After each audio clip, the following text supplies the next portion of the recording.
नमस्कार दोस्तों, आप लोगों का स्वागत है एक बार फिर राहुल एट बिज़नेस अड्डा में, जहां बातें होंगी इन्वेस्टमेंट की और बातें होंगी इन्वेस्टमेंट प्लान की।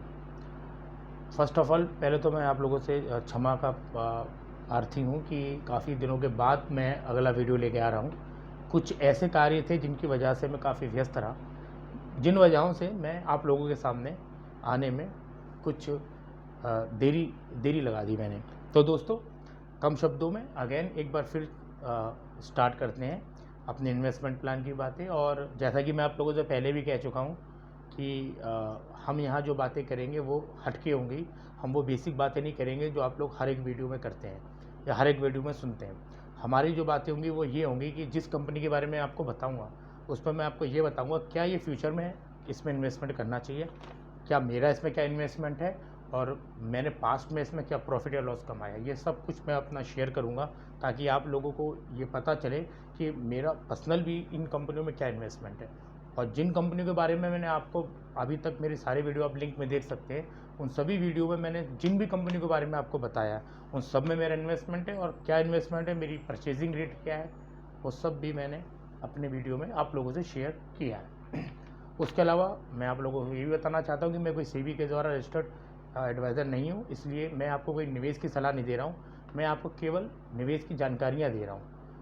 अतः अगर आपको कोई भी इन्वेस्टमेंट करना है तो वो कोई सेबी के द्वारा रजिस्टर्ड एडवाइज़र या आप अपने किसी फाइनेंशियल एडवाइज़र से सलाह लेने के बाद ही इन्वेस्टमेंट कीजिए। तो दोस्तों, जिस कंपनी के बारे में आज हम लोग डिस्कशन करने वाला है उसका नाम है आइनेक्स ग्रीन एनर्जी लिमिटेड। दोस्तों, 2069 करोड़ के मार्केट कैप के साथ ये कंपनी भारत की प्रमुख एनर्जी ऑपरेटर और मेंटेनेंस सर्विस प्रोवाइडर कंपनी है, जो कि 2012 में जिस कंपनी की स्थापना हुई थी। दोस्तों, जब ये लिस्टेड हुई तो ये 65 रुपये पे लिस्टेड हुई और इसने जब इसका आईपीओ आया तो इसने अपने निवेशकों को बड़ा ही उदास किया, क्योंकि 65 रुपये में ये लिस्टेड हुई और मतलब इसका आईपीओ आया वो 65 रुपये में था और ये 60 रुपये 50 पैसे में लिस्टेड हुई जिस दिन इसका आईपीओ खुला। तो जिस दिन इसका आईपीओ खुला उस दिन बेसिकली जो भी इसके निवेशक थे वो 6.92% के लॉस पे तो उसी दिन आ गए। तो ये तो निवेशकों को झटका हुआ। आप मुझसे कहेंगे यार कि ऐसी कंपनी के बारे में बता रहे हैं जिसका आईपीओ भी लॉस में हुआ। तो दोस्तों, पहली बात तो मैं खुद आईपीओ में कभी निवेश नहीं करता। मेरा मानना है कि मेरा पर्सनली मानना है कि आईपीओ में कभी निवेश नहीं करना चाहिए, क्योंकि आईपीओ में जो कीमत होती है वो कंपनी के प्रमोटर्स ऑनर्स वो तय करते हैं, ना कि निवेशक। जैसे कि मान लीजिए मेरा एक आम का ठेला, मैं आम बेच रहा हूँ, तो आपने आके मुझसे पूछा तो आम का रेट तो मैं पहले अपने ही बताऊंगा, भाई मैं तो 100 रुपये किलो बताऊंगा। पर आपको पता है कि यार ये 70 रुपये का बेचना चाहिए, 70 रुपये का मिल रहा है, तो आप मुझे यही कहेंगे कि यार 70 रुपये का आम है और मुझे 70 का ही चाहिए। तो आईपीओ में जो रेट होते हैं वो रेट होते हैं जो कि कंपनी डिसाइड करती है और हर आदमी चाहेगा कि भाई मेरा माल तो महंगा बिके। तो इसलिए मुझे पता था, ये एलआईसी में भी हुआ, एलआईसी में भी हुआ और पेटीएम में क्या हुआ, एलआईसी में क्या हुआ, इनका जब आईपीओ आया तो वो ओवर वैल्यूड था। तो जिन जिन लोगों को इसका ज्ञान था उन्होंने कभी उसके आईपीओ उसका वेट कर रहे थे, उनको पता था कि ये नीचे आएगा और सही समय पे हम इसमें निवेश करेंगे। तो सेम वैसे ही हुआ। जब इसका ये लॉस में आईपीओ खुला तो जाहिर सी बात है कि निवेशकों का भरोसा घटा और उन लोगों ने इसमें बिकवाली चालू कर दी। नतीजन ये और गिरा और जब सही समय आया तब मैंने भी इसमें निवेश किया। और अब मैं आप लोगों से इस बात का शेयर करता हूँ कि मेरी इसमें खरीद क्या थी। तो दोस्तों, 511 शेयर थे मेरे पास, जो हैं अभी भी वर्तमान में जब मैं वीडियो बना रहा हूँ, यानी कि 1 अगस्त 2023 को, जो कि मैंने 46 रुपये के रेट में ख़रीदे थे। और आज यानी 1 अगस्त 2023 को जो इसका जब मार्केट खुला था 3 बजे 3:30 बजे तक, तब तक इसका रेट था 70 रुपये 50 पैसे और मैं इसमें 51.54% की ग्रोथ टच कर रहा हूँ। देखिए सर, फ्यूचर में ये कंपनी ठीक है, इसीलिए मैंने इसमें लॉन्ग टर्म इन्वेस्टमेंट किया है। अच्छे रेट पे खरीदना समझदारी है, लेकिन अगर इसको किसी ने 65 के रेट पे खरीदा था तो गलत नहीं खरीदा था, ये मेरा मानना था उस समय भी।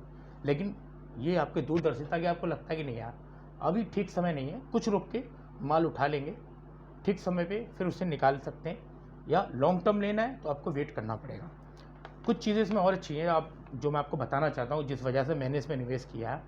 पहला कि इसका मार्केट कैप देखिए, स्मॉल कैप कंपनी 2069 करोड़ रुपये मार्केट कैप है, लेकिन उसके बावजूद ICI ग्रुप जो उनका इस कंपनी में जो बिग इन्वेस्टर है वो 2.53% इन्वेस्टमेंट है, 1.09% इन्वेस्टमेंट PI अपॉर्चुनिटीज़ का है, 1.05% रिस्क का इन्वेस्टमेंट का। तो ये एक ठीक ठाक चीज़ होती है कि बड़े बड़े जो म्यूचुअल फंड्स हैं वो इस कंपनी में इन्वेस्टमेंट कर रहे हैं, यानी उनके पास बहुत बड़ी टीम होती है, एनालिसिस टीम होती है, फ्यूचर टीम होती है, वो सब कुछ देख दाख के करते हैं। दूसरी चीज़ जो मेरे मन पसंद है वो है प्रमोटर होल्डिंग्स अगेन। तो थोड़ा सा इस पर नज़र मारते हैं कि अभी इस वर्तमान में प्रमोटर के पास 56.4%, FI के पास, फॉरेन इन्वेस्टर के पास है 8.42%, DI के पास 4.09% और पब्लिक के पास 31.46% माल अभी भी है। आप लोगों को बताऊं कि जो ये आइनॉक्स ग्रीन एनर्जी है, ये आइनॉक्स विट की एक सब्सिडरी कंपनी है।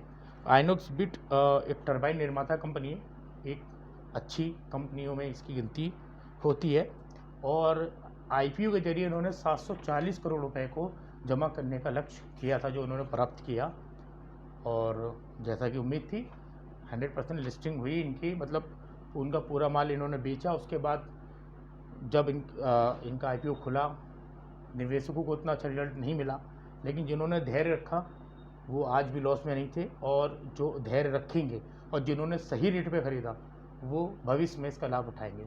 तो दोस्तों, एक बस इस कंपनी के बारे में देखा कि ठीक कंपनी है, अभी 22-23 में प्रॉफिट में आई है, इससे पहले ये कुछ लॉस में थी, क्रेडिट भी नहीं है इस पर अभी तक, और ठीक है, कंपनी इस लायक है कि इसमें एक बहुत बड़ा नहीं पर एक छोटा सा अमाउंट लगा के फ्यूचर के लिए इसको लॉन्ग टर्म इन्वेस्टमेंट किया जा सकता है।